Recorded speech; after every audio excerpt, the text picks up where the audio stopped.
Assalamualaikum warahmatullahi wabarakatuh.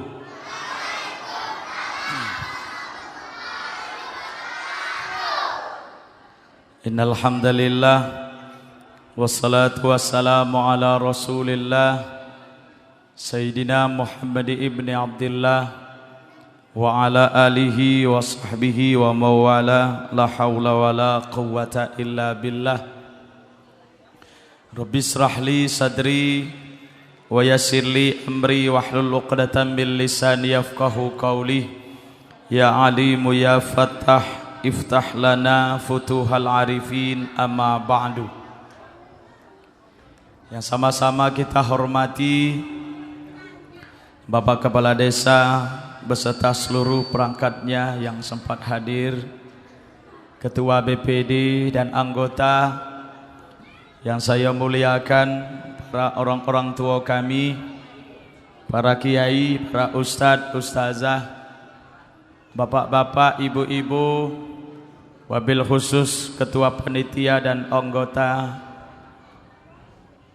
peringatan Hari Besar Islam Maulid Isra Mi'raj Nabi Muhammad sallallahu alaihi wasallam, bapak-bapak, ibu-ibu, saudara-saudara hadirin kaum muslimin dan muslimat rahimakumullah.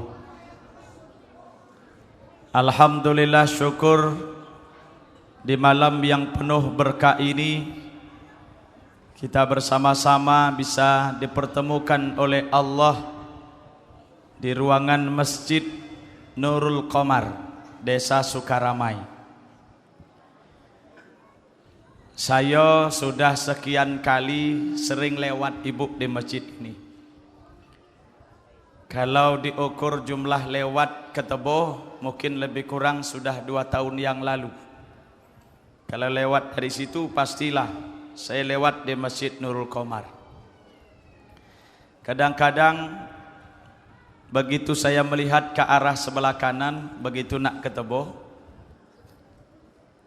apalagi di Resam, sering saya di Lubuk Resam ya. Nah, jadi begitu saya melihat di masjid arah sebelah kanan ada Nurul Qamar, kadang terungkaplah doa dalam hati saya. Ya Allah, kapanlah saya diberi kesempatan bisa bertemu dengan orang Sukarame, tapi di dalam masjid Nurul Qamar. Rupanya 2 tahun doa itu baru kabul sekarang. Artinya bu, nak masuk masjid Iko tak mudah. Diseleksi dulu selama 2 tahun. Padahal saya lah nyerempet-rempet di lapangan, baru dipanggil malam kau. Ibu bapak, saudara-saudara, saya malam ini malam yang ketiga. 2 malam kemarin saya berada di Tebo. Hari ini ibu saya berdiri sudah yang ketiga kali malam ini.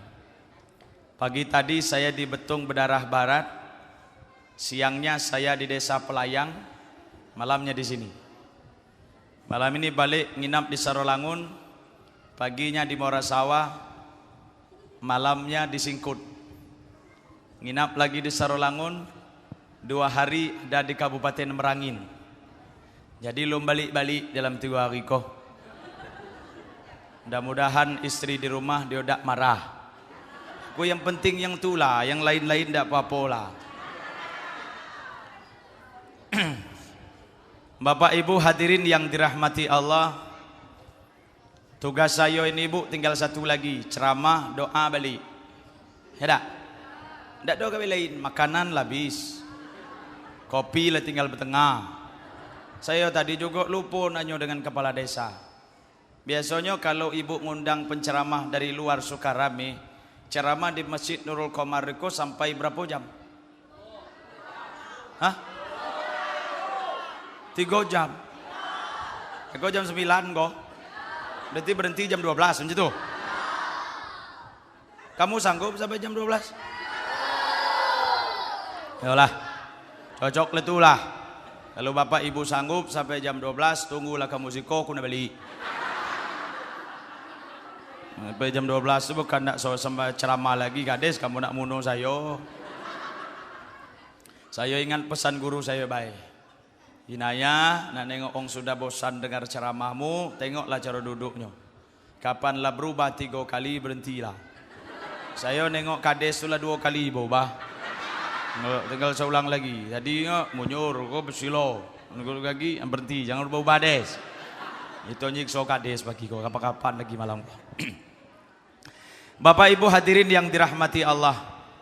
Saya mungkin isi ceramah saya ini tidak jauh dari apa yang tertulis oleh panitia sebagai penghargaan saya.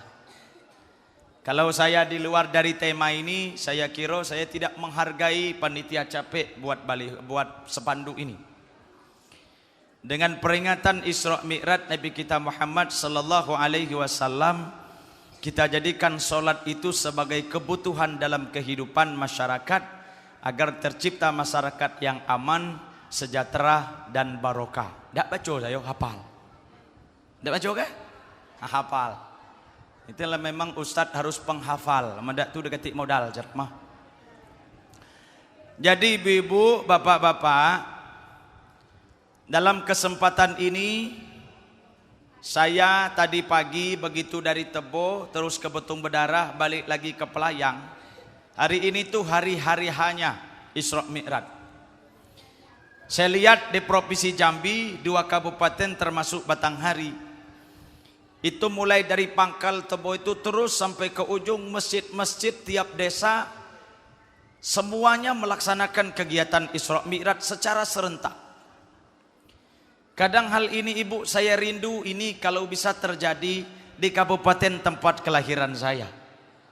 Bagaimana Isra Mi'raj Maulid Nabi itu dilakukan serentak di hari-hari hanya.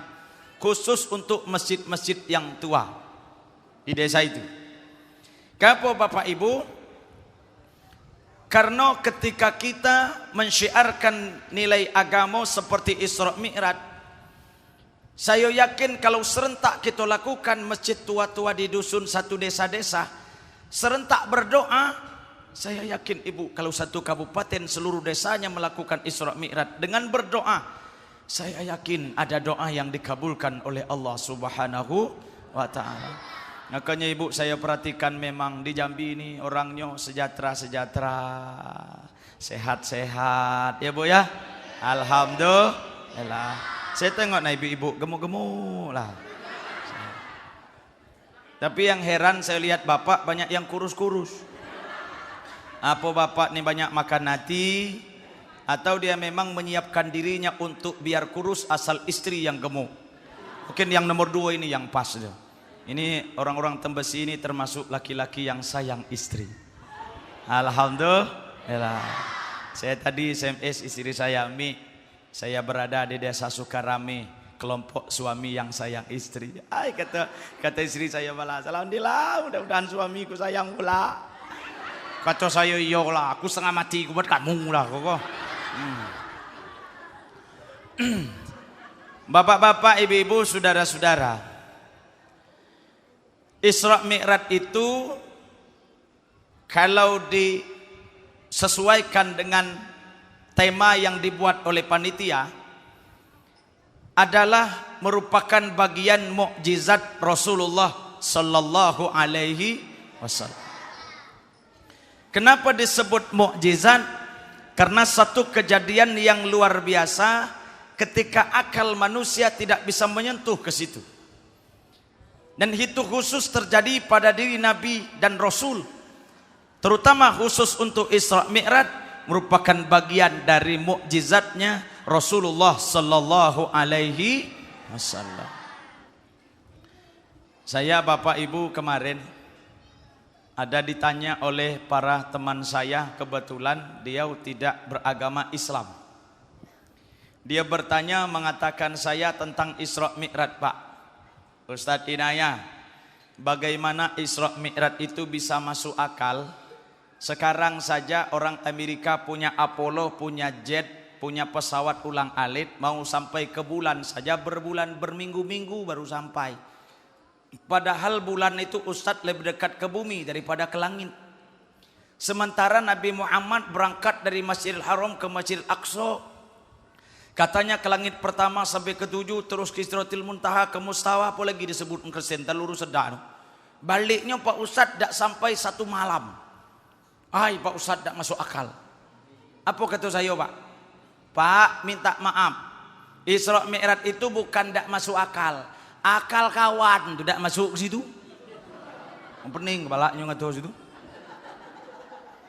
Apa iya? Iya. Kalau akal kita ibu nak dimasukkan ke Isra Mi'raj tidak masuk. Bukan ukuran akal Pak. Kita jangankan nak ngukur Isra Mi'raj dengan akal. Karet tidak naik-naik ini nyala baik gitu. Pening kepala buat karet tidak naik-naik. Apa berapa harga karet di sini? 6.000. Wah murah Di Linggau 15 Bu. Ininya 15.000 3 kilo. Iya. Ngapa kamu heran?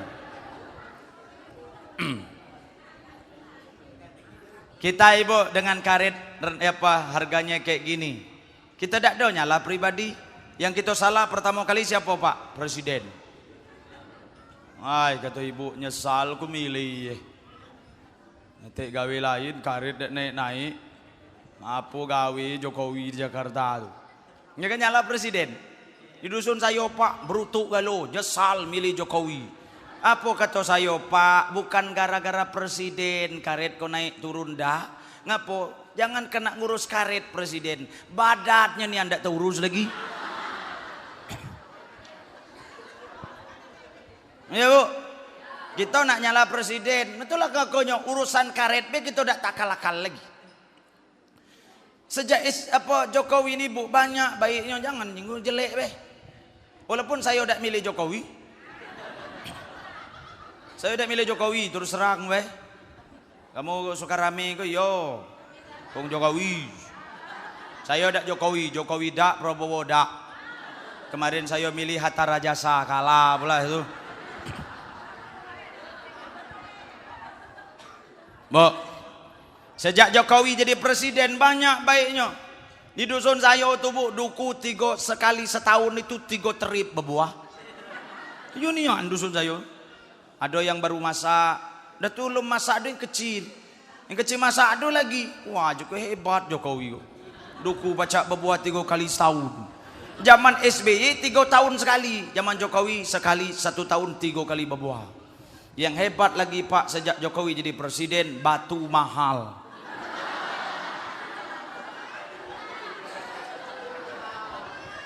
Aduh galau kali. Kades ketua BD, kadesan sudah suji ada. Ada kades, aku dari tadi nyengok kawan. Saya ibu kalau ke Jambi tidak pakai cincin, mau terpaksa pakai cincin kok. Saya ada dengan kepala dinas di Sarolangona di pucuk meja. Apa kata kepala dinas? Ustad kaki tidak boleh di atas meja. Pucuk tangan saya kok bukan kaki. Ustad kalau tangan pakai cincin. Kalau tidak bercincin namanya kaki, tidak usah di atas meja. Wah, cukup tangan dekat kaki. Terpaksa aku ngatung itu dengan istri rumah mi juga aku nak beli cincin dan terjadinya apa jadi juga. Apa hal tangan kalau dekat kaki di Jambi yang main. Ini enggak Ibu? Di apa? Di DP HP Ibu. Perhatian. Jika suami terlambat pulang atau pacar tiada kabar, gak usah khawatir, carilah di tempat asahan batu cincin. Ini kan? Ada kan? Di DP itu. Makanya ibu tidak perlu lagi cemburu sama biduan dah. Gini ibu lawannya cemburu dengan batu cincin. Oh ya bang, ngai batu itu lah kan urus aku nak kan urus. Ada jangankan ibu, suami nak ngurus ibu, lagi sholat, pemaris masih ngurus batu. Asyhadu alla sambil sholat hari Jumat, asyhadu alla ilaha illallah. Ngaco cincin tetangga sebelah. Cincin destu pancawarna. Allah. Kadang ibu, ya Allah, kami bapak, sambil zikir sambil ngasah batu. Assalamualaikum warahmatullahi wabarakatuh. Astaghfirullahalazim. La ilaha illallah. La ilaha. Kata malaikat cacam orangko. Dah katik gawe lain. Tahu tak cacam? Kalau nyebut cacam tu bu lebih-lebihnya. Kapan saya ngato dengan orang Tembesi, alah kecantik ibu kau caca. Nah, itu cantik nih. Itu ngalalu namanya, itu namanya. Ya bu ya. Nah, camo jelek juga camo. Kapan dia kata, caca melakukan jelek orang kuat, jelek nian, lebih jelek dari ucok baba. Ya. Bapak ibu saudara-saudara, hadirin yang dirahmati Allah. Isra Mi'raj ini, kalau saya kaitkan dengan tema yang ada, memang benar Pak, pas benar. Saya setuju dengan tema ini. Tadi ayat yang dibacakan oleh Ustazah Qori'ah kita. Bismillahirrahmanirrahim. Subhanalladzi asra bi'abdihi laila minal masjidil harami ilal masjidil aqsa. Alladzi barakna haulahu linuriyahu min ayatina innahu huwas samiul basir. Maha suci Allah yang telah memperjalankan hambanya dari Masjidil Haram ke Masjidil Aqsa yang kami berkahi sekelilingnya, dan kami tampakkan sebagian kekuasaan atau tanda-tanda kekuasaan kami. Allah maha mendengar lagi maha melihat. Saya nak mahas malam iko lah bu. Aku yakin jam 1 dah selesai ayat ko. Ayat ko baik. Aku juga gak manu sepotong-sepotong belah. Bapak ibu hadirin yang dirahmati Allah. Kalau orang bilang Isra Mi'raj tidak masuk akal, memang dia tidak seukuran dengan akal. Tapi Isra Mi'raj ibu ukurannya iman. Kenapa kita mengimani Isra Mi'raj itu, padahal kalau diukur dengan ilmu teknologi sekarang tak mungkin. Karena yang memperjalankan Rasulullah itu adalah Allah Subhanahu wa ta'ala. Kan tidak ada ragu lagi kalau Allah yang memperjalankannya, ya Pak. Kenapa Nabi bisa berjalan dari Masjidil Haram ke Masjidil Aqsa? Jaraknya ibu sama dengan Tembesi Banyuwangi, 3 hari 3 malam. Aqsa dengan Haram. Lom langit pertama 2, 3, 4, 5, 6, 7 terus ke atas tu, dah ada yang tahu orang. Ukurannya berapa? Tapi Nabi pulang sampai pergi dan pulang tidak habis waktu 1 malam. Memang ukuran tidak masuk akal. Tapi bila Allah yang melakukannya dengan kekuasaannya, jangankan Isra Mi'raj, 1 miliar kali lipat dari Isra Mi'raj, Allah lebih kuasa. Innallaha ala kulli syai'in qadir. Maka Pak, hikmah Isra Mi'raj malam itu sebagai bukti, saya ambil ujung barokah. Kita ni bu perlu memang keberkahan. Maka Nabi yang tak masuk akal bisa terjadi. Kenapa? Alladzi barakna haulah, yang kami berkahi sekelilingnya. Jadi ada yang tidak masuk akal, yang tidak mungkin, tak akan terjadi. Allah akan buktikan dengan kekuasaannya kalau kita mampu menjadikan hidup dan keluarga kita menjadi yang diberkahi oleh Allah Subhanahu wa ta'ala. Ada ibu kadang yang tak masuk akal. Misal kadang-kadang ibu bilang, kita kan Pak tiap kali musim haji kan ngantar orang naik haji. Ya Bu, kan tiap tahun orang suka ramai kan naik haji. Kalau kita ngantar orang naik haji, apa Bu dalam pikiran kita? Ya Allah, apalah rasa sayo yang diarak-arak berangkat, ya? Pakai anak-anak nih, panggilan haji telah tiba lagi. Oh, yang nak berangkat pakaian serba putih, yang ibu-ibunya pakai kaos tangan putih itu, sebelum berangkat naik bis tuh Bu, bukan main. Sekampung-kampung tuh nyium dia galo. Klekak, kleku, klekak, kleku. Cadak balik lagi nih yang datuk tu. Lah nak balik dari haji macam tu pula. Saya waktu balik 2006 kemarin ibu, pas sampai 1 jam sebelum linggau, aku lah mandi duluan. Aku takut nanti serupit-rupit tu berebut nak nyium saya. Waktu lum turun bis ku kata dulu kuman, yang boleh nyium tuku yang tua-tua, yang muda jangan, juga habis pahala haji ku lantak kamu. Jadi kan Pak, kalau orang pulang haji itu kan berebut orang bau nyium pulang dari haji itu, kenapa? Karena masih bau malaikat. Gitu. Apa peluk-peluk dia, sudah tu kata datuk sampai kuma cacam, mamu petai, mamu jiko pesik anda galo. Ada yang mamu tenangau ni anda. Ya Allah. Kan senang kan Bu? Nah kadang dalam hati kita, ya Allah, Ai kalau model iko dak kemungkin lah saya bisa model Pak Ji itu bisa naik haji. Ngapo Pak? Kata tetangga sebelah. Mana nak sempat naik haji? Makan aja susah. Dak masuk akal saya bisa naik haji. Enggak usah khawatir. Yang tidak mungkin bisa dibuktikan Allah. Jangankan orang Murattem Besi Pak. Tukang bubur nih di RCTI itu baca naik haji. Masa kalah dengan tukang bubur? Ya kan? Di TV One nih Bu ada nenek-nenek tukang urut. Hasil urutannya 5.000, 10.000, paling besar 50.000. Bisa naik haji. Seluruh orang yang nonton nenek ini bilang, tak masuk akal tukang urut bisa naik haji. Tapi Allah yang melakukan keajaiban itu tidak mustahil bagi Allah. Ya Bu. Jadi ini perlu Pak kita jadikan desa kita ini desa yang berkah agar yang tidak mungkin bisa mungkin. Amin. Allahumma. Ibu lihat anak-anak, lihat anak sekarang ya Allah, Pak Bandunian model saya mati lagi saya hidup anakku nakal galau. Anak ibu nakal tak? Tak kan? Tak. Bapak? Tak juga alhamdulillah. Enak lah kamu di Sukaramai ini segala dak. Narkoba, dah. Minum-minuman keras, dah. Anak nakal, dah. Suami dak nakal, dah. Ayo. Subuh-subuh dah. Mungkin dak galau lah kamu tu. Ibu bapak saudara-saudara, kalau kita hidup ini menjadi yang berkah, sesuatu yang tak mungkin bisa jadi mungkin. Ikulah Isra Mi'raj. Semacam anak nih Bu, gak usah putus asa dari apa yang dilakukan anak. Caranya Ibu supaya anak kita nih semakin besar semakin baik, supaya apa yang kita inginkan mudah tercapai. Jalannya tidak banyak sebenarnya syarat dari Allah. Bagaimana caranya Pak? Jadikan hidup kita berkah. Kalau kepengen anak kita berhasil sukses-sukses, buatlah anak ini anak yang berkah. Caranya bagaimana Ibu? Sejaknya masih kecil dekatkan mereka dengan Allah, dengan Rasulullah, dengan Al-Quran.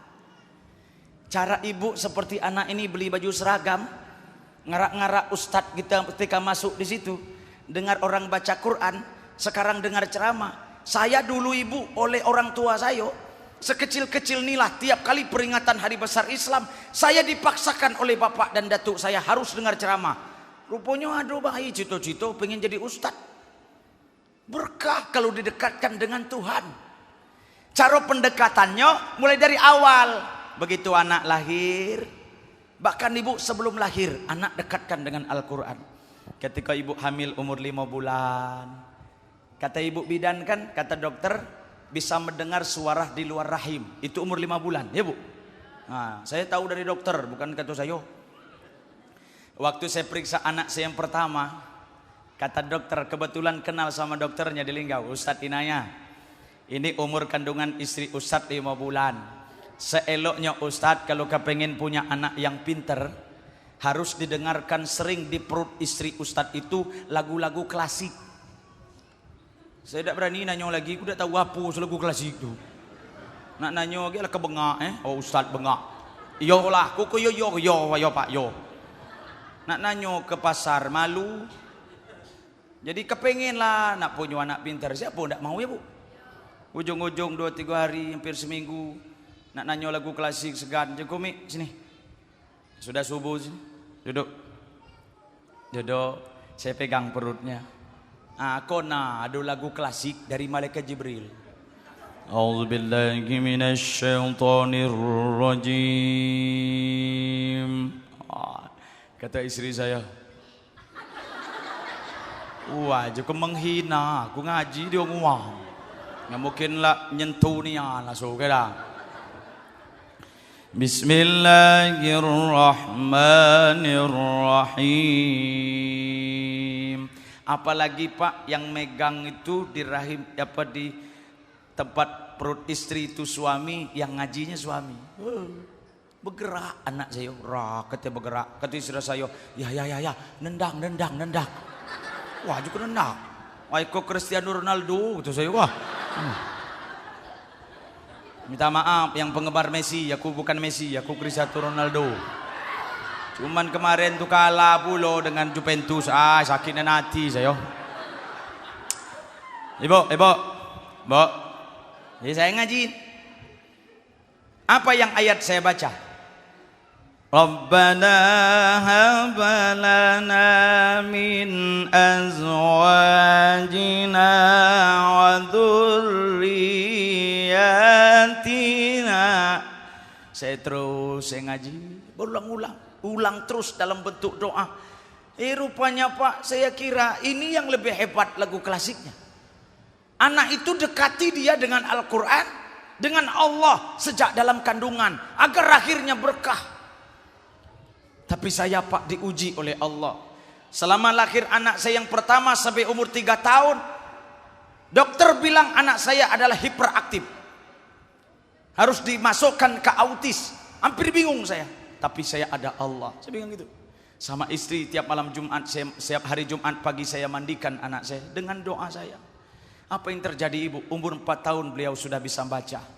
Dia sudah bisa baca Quran. Sekarang anak saya sudah hafal 2 juz Al-Quran. Padahal dulu autis kata dokter, dari Allah tidak ada. Alhamdulillah. Saya bisa membuktikan benar Pak. Dekatkan anak kita dengan Allah.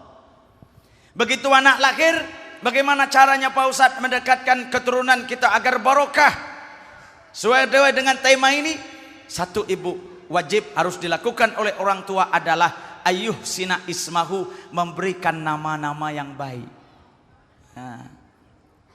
Jadi kayak orang-orang dulu lah buat nama bagus-bagus, pendek-pendek, nggak repot-repot. Abdullah, orang dulu kan, Zakaria, Ismail, Ibrahim, Muhammad. Dia lahir hari Jumat, lahir Senin. Kan ada nama Senin? Iya. Di bulan Rajab, Muhammad Rajab. Lahir di bulan Ramadan, Ramadhani. Ndak gitu kini buat nama anak 40 huruf. Apa nama anak kita sekarang Pak? Bukan main antar surah 2 ing surah 2 tung tolodo himat dia mangun karso. Ala kepanjang. Nanggung anak gitu nak ujian ge. Mana nak ngurus namu orang lah nomor 12 anak gitu belum ngurus namu belum selesai. Itu Pak. Tapi kelebihan orang sekarang Pak buat nama anak panjang manggilnya di nama itulah. Muhammad Rizki Abdullah Saputra dia panggil Rizki di nama itulah. Orang dulu beda, buat namanya Abdullah pendek manggilnya lain. Abdullah dipanggil Dolet. Ngapsam aduh yo. Oh kataku di Linggau bae. Saya nyontoh di Linggau udah tahu di Siko. Abdullah dipanggil Dolet, padahal elok nama Abdullah. Dolet aporti Dolet. Ya karena mungkin panggilan bukan penghinaan mungkin. Ya Bu ya. Abdullah Dolet, Zakaria Yakub, Yahya Yo. Ya kan? Khadijah Dijo. Ya kan? Aisyah Isod. Gawi yang lamu manggil. Kalau namanya seragam Muhammad, lain-lain manggil Mat. Kena Mat lah kebanyakan, ada jolokannya. Kalau dia gedang badan Mat gajah. Mat mano? Mat gajah, ti badan gedang tu no. Ada yang kecil-kecil itu mat kecil. Ketahuan maling getah mat getah. Jatuh dari dogan mat dogan. Wah, itu orang dulu buat nama anaknya bagus-bagus, cuman manggil agak beda dikit. Jadi Ustadz Inaya, apakah nama itu ada penyebabnya dari perangai anak kita? Bisa Pak. Kenapa Nabi menyuruh kita membuat nama yang baik? Karena takut dari segi nama bisa berbekas dari perilakunya. Di dusun saya ibu buat nama anaknya Kaslan. Yang pacak bahasa Arab tahu. Kaslan itu artinya pemalas Bu. Dia buat nama anaknya 3 jantan seragam, ujungnya seragam lan. Marlan, Ruslan, Kaslan. Nah yang Kaslan kemacet. Sekolah tidak mau, ngaji malas, maling banyak, dengan wong tua melawan. Dia datang ke saya ke pesantren, Ustaz tolong doa anak saya kepohal.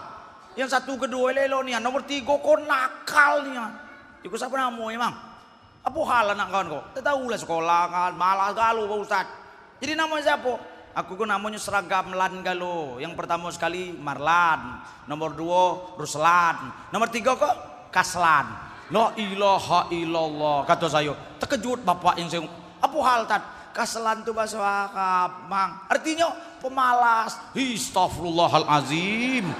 Salah buat dia Tad, salah. Cari aja kulan lain, gak punya Kaslan.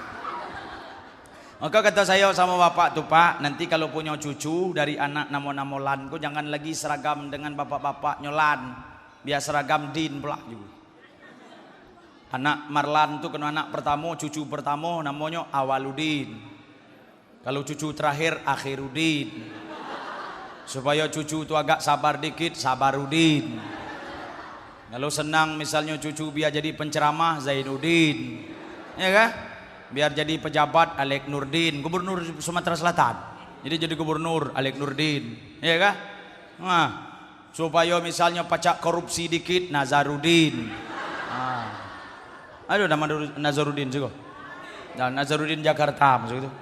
Jadi kapan sekali manggil datunya, Den, manggil, kata cucu, Den mana tuh? Den yang korupsi, berarti Nazarudin. Lakbakul kepalangan, kacau. Bapak ibu saudara-saudara, jadi selangi hidup anak kita ibu dengan mengawalinya agar hidup kita berkah. Itulah konsep Pak sebenarnya dalam dunia kita. Jadikanlah hidup kita ini diberkahi oleh Allah Subhanahu. Bagaimana Ustadz Inaya keberkahan itu bisa ada? Kita semua akan timbul keajaiban-keajaiban yang tidak masuk akal bisa dibuktikan Allah dengan kekuasaannya. Tidak banyak ibu syarat dari Allah. Bagaimana supaya hidup kita berkah? Jadikanlah hidup kita dan keluarga kita semuanya menjadi hamba Allah Subhanahu wa ta'ala. Jadi saya ibu mutar-mutar di ayat yang dibaca tadi lah. Kenapa yang berkah itu hamba Allah? Lihat ayat yang dibacakan. Subhanalladzi asra bi 'abdi. Tidak ditulis Pak, asra bi Muhammad, tidak ditulis. Asra bi 'abdi, maha suci Allah yang telah memperjalankan hambanya. Siapa? Muhammad sallallahu alaihi wasallam. Artinya ibu, siapa yang ingin banyak timbul keajaiban, jadikanlah keajaiban itu selalu ada jika kita hidup berkah. Berkah akan terjadi dengan kita kalau kita semua berusaha untuk menjadi hamba Allah Subhanahu wa ta'ala. Kita nih Pak ada dua sebutan. Ada disebut makhluk, ada disebut hamba. Makhluk siapa Ustadz Inaya? Selain Allah makhluk, termasuk kita yang datang kok. Makhluk galo kok. Sama dengan yang lain. Binatang, makhluk. Tumbuh-tumbuhan, makhluk. Setan, iblis, kuntilanak, kundurwo, makhluk. Termasuk tuyul-tuyul itu makhluk galo. Ya Bu, malaikat makhluk. Semua selain Allah namanya makhluk. Tetapi yang sempurna dibanding makhluk-makhluk jika ditandingkan adalah manusialah yang paling sempurna ciptaannya. Laqad khalaqnal insana fi ahsani taqwim. Sungguh kata Allah, kami ciptakan manusia itu dari bentuk yang amat sempurna. Sempurna, tidak ada yang bisa menandingi kesempurnaan manusia. Alhamdulillah. Jadi kita nih Pak, manusia ini tidak ada lagi yang kurang-kurang. Dari segi bentuk kita lebih hebat. Lebih hebat dari binatang, lebih hebat dari setan, bahkan lebih hebat dari malaikat. Jadi orang baru tembesi ini hebat, orang baru tembesi daripada malaikat. Di mana letaknya Ustaz hebatnya? Karena malaikat itu diciptakan Allah dari cahaya, tapi perangkat hidupnya ibu dikasih akal, tidak punya nafsu, tidak lengkap deh. Maka malaikat tuh Pak, karena dia cuma punya akal, tidak ada nafsu, maka malaikat tidak jantan, tidak betino, tidak banci. Dia tidak punya kebun para, tidak punya kebun sawit. Kenapa? Karena tidak punya nafsu. Dia cuma punya akal malaikat. Karena dia punya akal, tugas yang berat-berat dari Allah dititipkan kepada malaikat. Kenapa? Malaikat itu kata Al-Quran, la ya'suna ma amaruhum wa yaf'aluna ma yu'marun. Malaikat itu tidak pernah maksiat, ingkar kepada Allah, selalu taat kepada Allah. Sekalipun ibu tidak pernah malaikat itu kufur kepada Allah. Kenapa? Karena dia cuma punya akal, tidak punya nafsu. Maka tugas-tugas berat Pak dititip dengan malaikat. Nyampaikan wahyu dititip dengan malaikat Jibril. Supaya kenapa? Jangan salah sampai. Malaikat Israfil tukang tiup trompet sangkakala kalau kiamat datang. Padahal bu, trompet itu lalamu dibuat. Tapi belum ditiup-tiup oleh Israfil Pak. Karena dititip dengan Israfil aman. Coba dititip dengan ketua BPD. Habis gitu. Kata ketua apa seko bunyinya cuman apa peret, apa perut, apa peron. Nah, tertiup-tiup tuh ngoncongnya ngadap suka ramai, habis galau gitu. Untuk nian Pak, Israfil itu cuman dengan Israfil dititip oleh Allah untuk niup trompet sangkakala. Miliaran tahun yang lalu sudah dibuat, dipegang Israfil. Karena tidak ada perintah, tidak dilakukan oleh Israfil. Kan pas nitip dengan Israfil. Malaikat Israel tukang cabut nyawa. Saya berdiri sebentar nih bu, sudah sekian ratus ribu orang mati. Itu yang lahir, yang mati. Selama saya ceramah sebentar tadi, ratusan ribu orang mati. Untuk ukuran dunia, bagaimana coba kira-kira ibu Israel mencabutnya? Alangkah sibuk yang satu ini. Maka kita kadang-kadang kan ada datuk telah mati, lah nak mati nanti bu, sakit lah bu nian. Tahu-tahu sebelah rumah datuk tu yang mati duluan. Apa kita sih kok salah cabut Israel. Aturannya datuk tu nah yang mati, bukan yang sebelah datuk tu.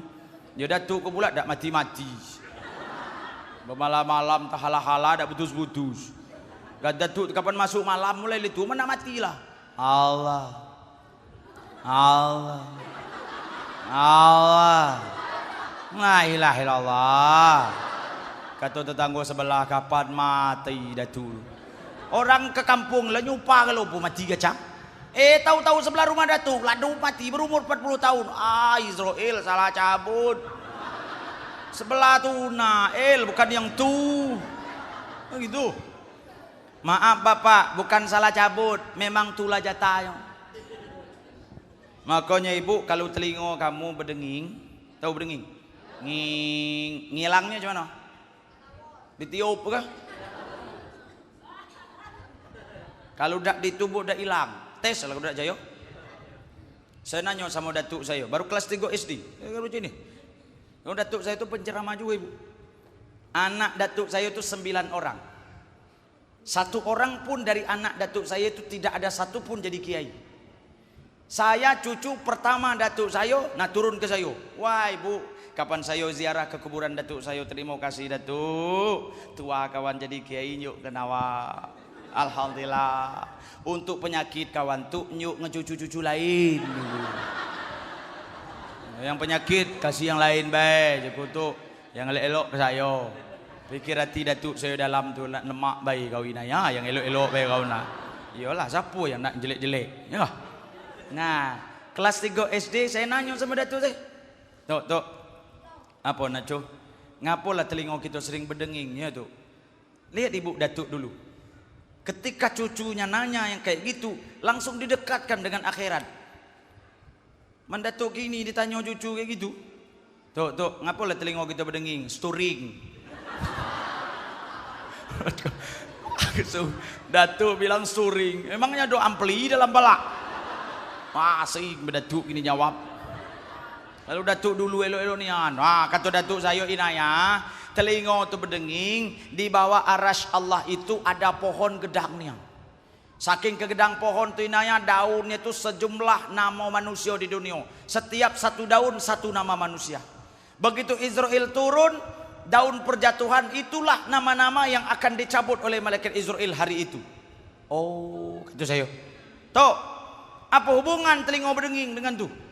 Dengan kayu gedang tu? Apa kata datuk saya inanya, kapan telinga kita berdenging, berarti Israel pas lewat di depan nama kita nian. La ilaha illallah tu. Balak gawe go. Saya ngatol tu jangan basing senggol cari inaya yang lain beil. Saya kapan telinga berdenging ibu kutiup lah. Ku ngatol tu kapan nging tiup lah lari Bukan inayah yang tuh, inayah lain.